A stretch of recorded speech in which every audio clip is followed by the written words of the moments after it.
नमस्कार. सरळ आणि सोपी भगवद्गीता या सिरीजमध्ये आपल्या सर्वांचं स्वागत. या भागाचा क्रमांक आहे 119. गुणत्रय विभाग योग म्हणजेच गीतेतला 14वा अध्याय हा आपण समजून घ्यायचा प्रयत्न करत आहोत. तुम्ही पझल्स नक्कीच करत असाल. पझल करत असताना आपण एक मोठे चित्र बघतो आणि मग पझलमधले पीसेस तसेच जोडण्याचा प्रयत्न करतो.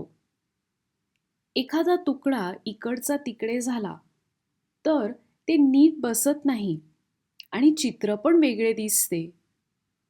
आपल्यातील 3 गुण हे या पझलसारखेच आहेत आणि आपण या 3 गुणांना कसे ओळखावे हे या भागात जाणून घेऊया.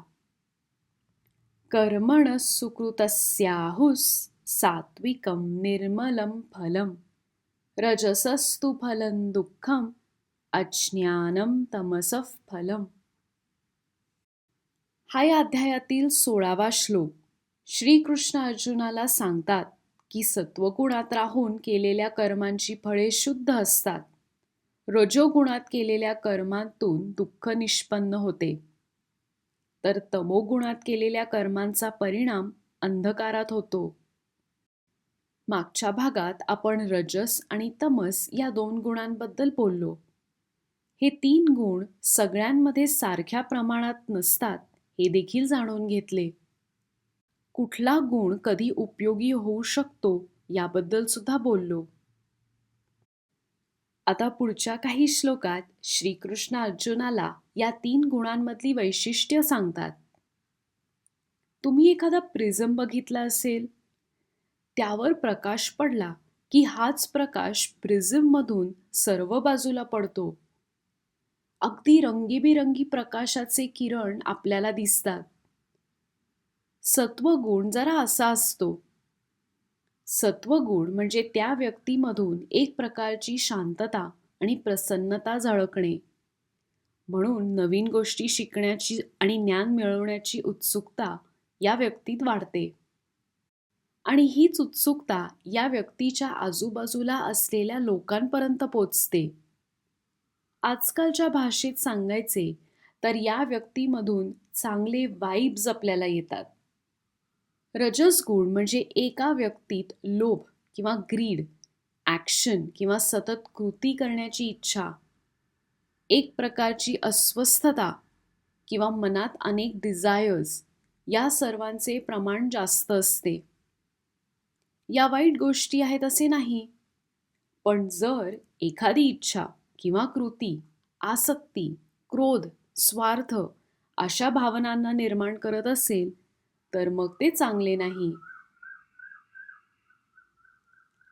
कधी कधी हा रजस गुण आपली मदत पण करतो. आपण सतत निष्क्रिय किंवा आयडल बसून राहू शकत नाही. कृती करणे हा आपला स्वभावच आहे.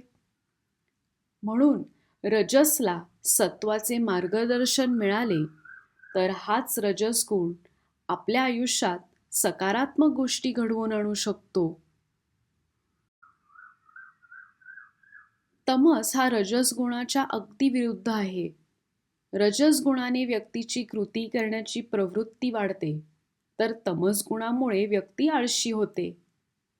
मोह किंवा डिल्युजन, निष्क्रियता किंवा इनॅक्शन, अज्ञान, अंधार या सगळ्या गोष्टी आपण एका तामसिक व्यक्तीत बघतो. तमस म्हणजे एक प्रकारचा रिकामेपणा. तामसिक व्यक्तीकडून चुका जास्ती प्रमाणात होतात, कारण त्यांना काय चूक आणि काय बरोबर हे समजणे सोपे नसते. पुढे श्रीकृष्ण अर्जुनाला सांगतात की या 3 गुणांचे परिणाम एका जन्मापासून दुसऱ्या जन्मापर्यंत निरंतर चालू राहतात. म्हणजे मृत्यूच्या वेळीस ज्या गुणांकडे तुमचा कल असेल त्यावर तुमचा पुढचा जन्म ठरतो. सत्वगुणाची व्यक्ती ही पुढच्या आयुष्यात ज्ञानाच्या मार्गावर चालते आणि कदाचित मोक्ष पण मिळवेल. रजस गुणाची व्यक्ती हिचा पुढचा जन्म हा कर्म पार पाडण्यासाठी असेल, तर एखाद्या तामसिक व्यक्तीचा पुढचा जन्म हा नक्कीच कष्टाने भरलेला असेल. आपण या जन्मात कसे वागावे याची आता आपल्याला कल्पना आली आहे. आपल्यातील हे 3 गुण सतत तसेच असतात असे नाहीये. परिस्थिती जशी असेल तसे हे गुण आपल्यात निर्माण होतात आणि आपल्याला काही मुद्दामून करायचे असेल तर एखादा गुण आपल्यात असणे फायद्याचे ठरेल. या 3 गुणांच्या संबंधित असलेले अजून गुपित ज्ञान जाणून घेऊया पुढच्या भागात.